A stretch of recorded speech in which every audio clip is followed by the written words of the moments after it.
Endurance is a growing sport, and therefore more and more people want to present rides. Here in Malaysia, a lot of the tracks existed when I arrived, but we still had to design a championship course to test the best riders in the world. It's 5 o'clock now and We have done a tremendous amount of work to make it under normal circumstances a fast course. We have put a lot of technical things into the course, like twists, turns, little hills, just to keep the riders thinking and test their skills.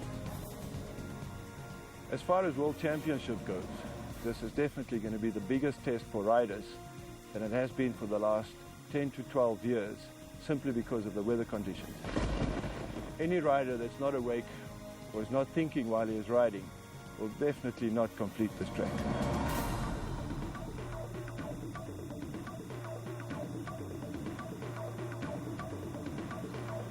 Hello and welcome to the 12th edition of the FEI World Endurance Championship live from Terengganu, Malaysia. I'm Lisa Wong, and joining me in the studio is Peter Abhisheganathan, a Singaporean international equestrian rider. How are you, Peter? Very well, thank you, Lisa. Great to be here. It's great, and it's been a fantastic 2 days, lots of things to look forward to. It's going to be the first night race in the history of the World Endurance Championship. It's also the first time it's being held in a tropical country. That's right, yeah. It's going to be very different for the riders riding at night. Plus, the heat in the tropics, and especially the humidity, I think, is going to make a big difference to them. And that's got to affect their strategy, the way they run their races.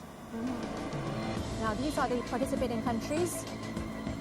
There's Argentina, Australia, Austria, Bahrain, Belgium, Canada's in there, Chile, Colombia, Costa Rica are out there. France, they've got to be favorites, one of the favorites. Germany are in there, still with the team. Guatemala, Hungary, Italy were favorites at one stage. They may have dropped back a little bit. Japan's got an individual runner. Obviously, host country Malaysia got an individual chance and a team chance as well, I think. Netherlands are here. We've got an individual from New Zealand as well. Norway's in there, Oman. You know, we've got 21 countries taking part in the teams and another 13 individual countries taking an individual part. So we've got 34 countries here, including Oman, Portugal, and Switzerland, UAE, United Kingdom. USA will have a chance for sure, and one of the speed countries, Uruguay. They've been tipped by a few countries as the dark horses in this race. Mm-hmm. And altogether we have 34 countries taking part, 127 riders altogether. Now these are footages of we have taken 2 weeks before the WEC and the arrivals of the horses to the venue. Now it's been a logistical nightmare, right, Peter? It has been, but I think the Malaysians have handled it really well. We've had horses come in from all over the world. Flights came in from Europe, in the southern hemisphere, Australia, and also from South America, North America. The horses have traveled really well. They've come here, most of them will have been here almost 3 weeks by the time we get started today, which is about the right time for climatization. Obviously, the horses that have been here all the time, Malaysian horses and horses that have been in the country for a while. But I think the Malaysians have done a fantastic job getting the horses here, getting them into really nice stables. All the horses have been isolated, zoned, in quarantine sort of zones. They've not been mixing with each other than today's big race will be the first time that all the horses will be in together. And the runway here is specially built to take these planes That's right. to the venue here in Terengganu. Yeah, they had to extend the runway and take the big planes to come in, the cargo planes with the horses, and then the other services have been fantastic. The whole country has chipped in to lend horse floats to carry the horses, transport the horses from arrival at the airport to Lembah Bidong, where we are at the Terengganu International Endurance Park. So yeah, it's been a fantastic job that's pulled the whole country together to help. And so what kind of stresses now these horses will face once they've landed?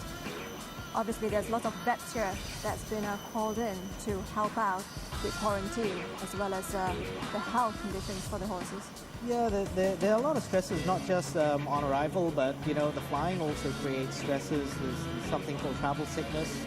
And so when the horses come, we have to let them down and give them a chance to recover. They're getting into heat and humidity that some of these horses will never have experienced before in their lives. So we need to give them time to acclimatize.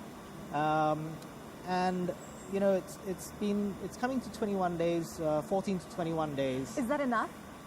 For most horses, it's just about right, but there are two schools of thought, and UAE have also come in very late. Mm-hmm. They've gone to another way of doing things. Okay. Now let's join Azreen Zudi, the show secretary, who has been amazing in putting this whole organizing committee and this whole endurance championship together. She's been instrumental. Let's have a chat with her. So Azreen, last year I was here for the Sultan's Cup, the preview of the Sultan's Cup, and you told me how it'll be an honor for Malaysia to host the World Endurance Championship, and now you're here today. Could you run me through the whole process? Yeah, absolutely. This has been a long journey for Malaysia. It started back in 2005 when His Majesty the King and the Federation went to bid for it. The FEI said, okay, but you must have 2 trial rides, and if you're happy with that, then you get it. So we had one in 2006, and then the other one was last year, and here we are today. So today's D-Day. Okay, and this is such a huge international event, and I'm sure the whole process is meticulous. So how did you manage to get to where you are today? Well, it's a lot of planning, a lot of putting things in detail. No detail can be left out. The biggest thing was the logistics of bringing all the horses here. We had to fly in 133 horses from all around the world, 32 countries. We had 10 pickup points altogether, just not to Kuala Lumpur, but also to Terengganu. Yeah, so that was a huge task, and also the task of bringing in the team members, which we have about 700 now altogether from 32 countries. So they're all here now. And how do you overcome some of the major challenges for this event? Well, we have a lot of support from the government and the state government. Without their support, this would not have been possible. And a lot of other agencies which we work very closely together with, and without all this support, none of it would have been possible. And that was Azreen Zudi, a big force behind the organizing committee. And now the WEC is a huge race, 160 kilometers involved. Let's take a look at the 7 loops in the course. Okay. Phase 1, so 28.8 kilometer first phase. We'll go down the 900 meters straight. It's fairly good track, looks fast. 8 water points, 3.5 kilometers apart. At each water point, there are going to be 12 water troughs, 8 with water for the horses to drink, and 4 with ice water. There's one crewing point along the way that the teams can get the crew members up there and work on their horses. There's 4 checkpoints that they have to negotiate, and 5 road crossings. It's going to be a pretty fast course. It's not that technical, but it's flat, and it's going to be a fast run, I think. Mm-hmm. And phase 1 is one of the longest phases out of the 7. Yes, it is, yeah. Now, the race here is really heating up, and joining me in the studio is Mr. David Caden, ex-2-times U.S. endurance champion. How are you doing, David? Fine, Lisa. Glad to be here. Are you excited about the race? Yes, it's an amazing event, and I'm so thankful to be here and be a part of it. Okay. Now, I understand that you were both at the opening ceremony, and this was the crowd that turned out for this spectacular show. Yeah, it was pretty spectacular. We saw some real Malay cultural shows there. That was really amazing. The performers were fantastic to see. Some of the Malay rock performers there, and of all the different nationalities as well. But for me, the performance of the night was Lorenzo on his Andalusian The flying horses. Frenchman. I had to agree. Yeah. That was the highlight, to see 3 teams working through a maze in concert, and him riding them, and then they were going over jumps with him standing up. You had to see it to believe it. It was awesome. just the stuff that he does here like this, not even looking where he's going and going over the fences and just trusting his horses so much, that's real horsemanship. Fireworks were pretty spectacular as well. They went on for about 10 minutes. Wow. It was a great, fantastic opening ceremony, and I think really set the tone for what's going to be a fantastic event. So let's just go through phase 2 to 5 here. Probably Peter and David can help us. Yeah, it's a 27-kilometer phase 2 here, and we've got the checkpoints again. They go out a pretty long way to the left that you can see on the screen there, and you know, they're gonna have to go this 27 kilometers at a pretty good clip, but at the same time they've got a long way to go after this, and so they're still going to be conserving their horses to make it to the end. And I think it's going to be a tough phase, but there's nothing really technical about this phase, and it'll be very interesting. That'll be the first phase that they'll do in the dark, Peter, and it'll be interesting how that's going to affect the speed. That's right, yeah. Phase 3 is the reverse of phase 1, so it's 28.8 kilometers. Again, the same number of water points and checkpoints, still one crew point on this one. And this will be done pretty much in the middle of the night. And so, you know, it'll be interesting to see how the horses react to it. Everything's going to be floodlit, but, you know, there's still going to be some shadows and some darkness on the course, and we don't know how they're all going to react to that. I've heard that it's 1,200 lights that were installed throughout the course. Probably, David, help us through here in phase 4. Now, you've been through, probably took a ride down the phase 4? Yeah, we did and looked at it. There's just a lot of good going, intermixed with a little windy technical stuff in which the horse is going to have to change leads a lot and use both sides of his body. They've done a good job of laying that out. It's not just a flat road course. They've really mixed up some good, tight, technical type terrain with some more open two-track road. And phase 5? Phase 5 is 23 kilometers. There's 6 water points along the way. One crew point. By this time, you know, the crewing is going to start to become pretty important to the horses. I think by the time we get to phase 5, we're going to see a lot of horses going out of the race, and you know, this is where it's going to be important that the crewing gets done really well, and they look after the horses as best they can, because they've been going a long time by the time they get through phase 5. I also think that's the phase that the race will start to shape up to who the winners are going to be. I think they'll begin to make their move in phase 5 and 6. Well, I'm sure all the riders are really looking forward to this, are really excited, probably very anxious and nervous now. Now, we're just under 10 minutes away from the start of the race. Don't go away. Be back after this.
Hello and welcome to ESPN Star Sports live coverage of the 12th edition of the World Endurance Championship from Setu, Terengganu, Malaysia. And as you can see, it's lovely weather here at the venue. However, the weather department have forecasted heavy rain later tonight, so things could change. And behind me, the riders and their horses are all raring to go. So let's now join our commentators, Peter Abhishekanathan and David Hayden. Thank you, Lisa. We're just moments away from the start of the 12th World Endurance Championships here at the Terengganu International Endurance Park in Lembah Bidong. The riders are massed at the start. We're just about to take off. There's a quick run through of the teams that are participating in the team event here for you on screen. Everybody is keyed up. The horses are ready to go. They're circling around. We're down to 20 seconds before we go now. The Permaisuri Agong will flag off this ride, and it's going to be 160 kilometers before they get to the finish line. It's a mass start. All the horses will be massed up there, and you can see the horses all jostling. They're jumping around. They're very excited, and we've got the start there. It's a good one. They're going to go straight down 900 meters of straight. You can see that some of them are going up pretty quickly. They're going to run this race at an average speed of about 14 to 15 kilometers an hour for the team event. Probably a little bit quicker for the individual event, but we can see that there's some excited horses here, and the riders are making quite a quick start there. They go 900 meters down the straight, and then they'll make a right-hand turn, and they'll then be out on the course, on the small tracks, and going through the scrub around the Terengganu International Endurance Park. Some of the teams have intentionally held back. They want to keep their horses nice and calm. They don't want the heart rates to go rocketing up, and they're going to take off slowly. There are two actual races going on at the same time here. There's the individual race and the team race. The humidity right now in Malaysia, in Terengganu, 84 degrees Fahrenheit, 29 degrees Celsius. It's pretty high, 74% humidity. There's a little wind, and there's a forecast of scattered thunderstorms. So we might get a little rain tonight, and if that happens, it'll cool off the horses, but it might create other problems in the going there. Now, here we have the start list. We have 127 starters altogether. 81 take part in the team. 46 are starting as individuals. The individuals, of course, you know, they're running their individual race, and the first home wins it, providing they can vet out within 30 minutes at the end. We'll talk to you a lot more about the vetting and the checkpoints and that type of thing as we go through this. We've got a lot of time, and it's 160 kilometers. It's going to be a long one. We have a total of 81 starters in the team. 21 teams are taking part. Malaysia's in it, of course. We also have Oman, USA. Some of the favorites are teams like France, Bahrain, Australia. And in the individual event, we've got some world champions in here. Valerie Kanavi of the USA. She's been a former world champion. She's been a two-time world champion. And we have former world number one, Malaysia's Dato' Kamarudin Abdul Ghani, better known as Dato' Awang. He's in there, and he will have gone out pretty fast with the pack. I couldn't quite pick him out, but he would have gone out with the leading pack there, and he would be sitting somewhere in the middle of the field near the front. Well, Peter, you have talked to Dato' Kamarudin a few days ago, and you shared some info on strategy. He's 68 years old, is that right, or is it? Yeah, I think he's somewhere around there. I don't want to disclose too much about him. He is. I've known him a long time, and he's always been a superb athlete. He trains hard. You know, he was world number one in 2001, and he stayed in the top 10 until 2005. Oh, here we see a rider on the ground there. Ana Nova. Yeah, of Chile. Somebody's caught a horse because she's now starting to run.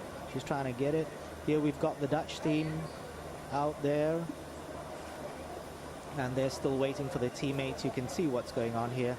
A lot of them will wait and let the horses by. They don't want to get their horses in trouble. They don't want to get into an accident this early on in the course. So a lot of them will be taking as many precautions as they can.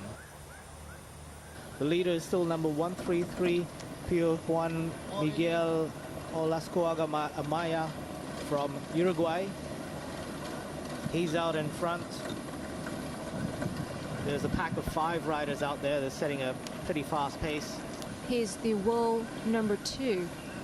That's right. He's world number 2, and he's been favored to take this ride, and he's really gone out from the front, and he's setting a good pace. Sitting second at the moment is Maria Mercedes Alvarez Ponton from Spain. She's got the horse called Nobby. Here we've got the chasing pack. They're coming up to the road point.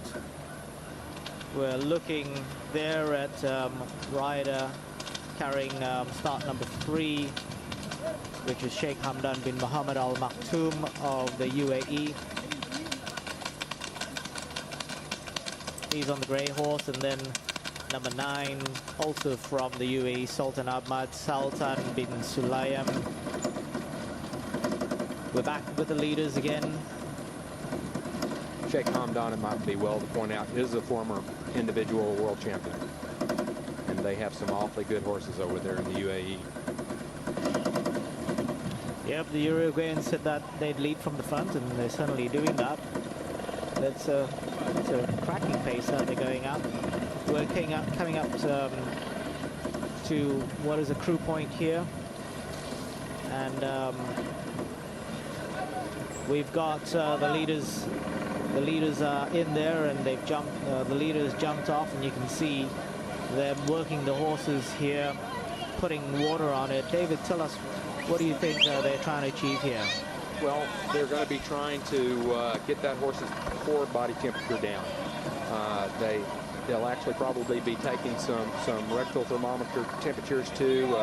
The horse doesn't want to get, you don't want to get that horse too hot because you just can't dissipate the heat. This sport is all about protecting the horse, and if his metabolically is to be stressed, he'll be pulled by the veterinarian. So they're trying to keep that horse cool by getting a lot of cold water on him, and that helps dissipate that heat. That's the big challenge of this course today.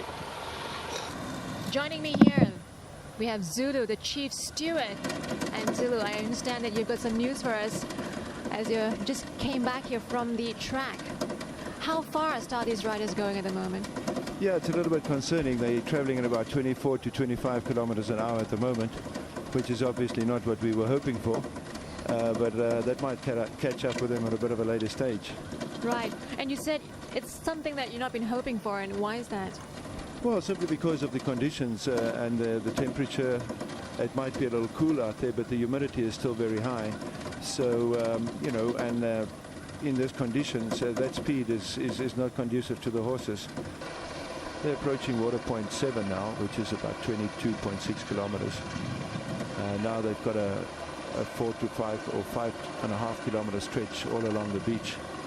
Not on the beach itself, the road runs parallel to the beach. So it gives them nice cool conditions.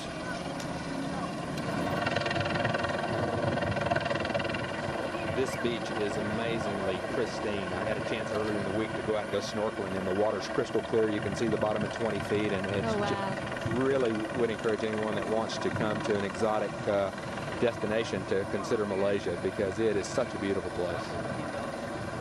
Yeah, and I must say that specific area where they are riding now was the training area for the South Americans, and every day we used to find them swimming in the beach, you know, in the sea with their horses and that sort of thing. So it was actually a great sight. So now we see the riders approaching the next water point. Yeah, I see Maria Alvarez, number 108 there from Spain. Her horse is based in Dubai, and they train the horses, mainly the ruler of Dubai's horses, Sheikh Mohammed. But so she did the pre-ride last year. I'm actually surprised to see her up front there.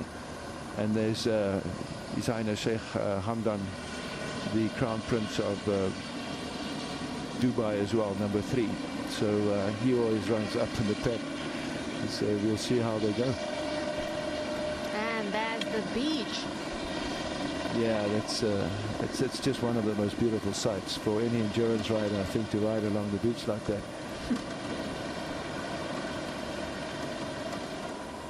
There's a really pretty shot of the endurance village here. This is the crew boxes, and all the crews are eagerly awaiting their horses to come in so they can begin their work of trying to help prep the horse for entering the vet gate. We've got the two ladies now coming down that start-finish straight. They've turned in, number 132 and 108. The riders now are coming down the stretch into the arrival gate. this lead group has separated themselves. We can see quite a ways behind them, and there are no other horses. So how many is that? 9, looks like about 9 horses, 8 or 9 that have gotten to the front and put quite a bit of distance between themselves and most of the other riders. So run us through what's happening here, David. What sort of... This is where the crewing starts. Each horse is allowed a maximum of 3 crew people to attend to it, and they'll have the numbers that you can see on their bibs that correspond to the rider number of that horse. And here we've got quite a contingent of UAE guys covering that horse with cold water in preparation for trying to get his core temperature down and get him to cool off.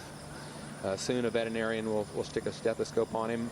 The team vet will be doing that. They've probably got a digital heart monitor on him to know when he has reached that 64 beats. We've now been just about not quite a minute since their arrival. What sort of a heart rate will the heart be pumping for the horses as they come when in? they're out there on the course, they're probably running between 125 and 160 beats a minute. In that heat, I would say they were probably in the 140, 150 range. And that heart rate has got to come down considerably from that working heart range to a resting range of 64. You'll see the horses, one of the first things they'll do is the vet will verify the heart rate when they enter the vet box, and they'll be trotting down these lanes that are separated by these white fences you see. The vets will be inspecting them for soundness and examining their way of going to make sure. Here we go. We got the first horse that's bedded in. That's trotting out for the vet inspection here. That's Sheikh Hamdan's horse. That's right, number 3. He pulsed down in about 2.5 minutes. That's pretty quick in these conditions. Kaisan Faraza, that's the name of the horse. That And grey is- horse. Horse looking very good. Looks good.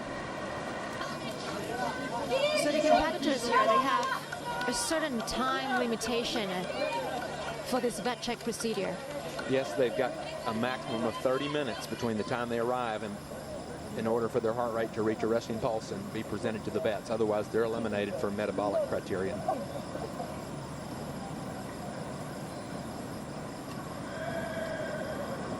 There's a trot out. The horse is moving smoothly.